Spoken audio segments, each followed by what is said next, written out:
How to redeem or use Lululemon gift card online. Hello everyone, I am Vishaka and welcome to our channel Create, Login and Delete.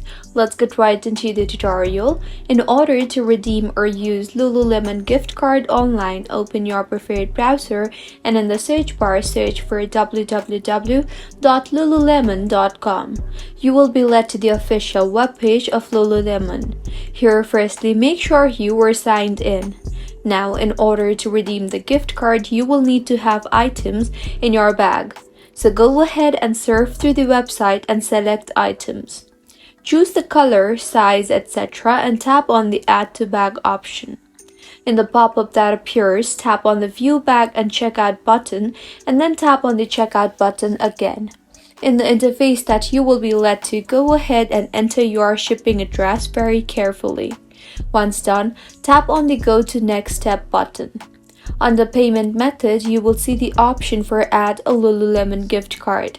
Tap on that. In the pop-up that appears, enter your gift card number and the PIN number and tap on the Apply button. And this is how you can redeem or use Lululemon gift card online. If you find this tutorial helpful, do subscribe to our channel. Thank you for staying with us until the end.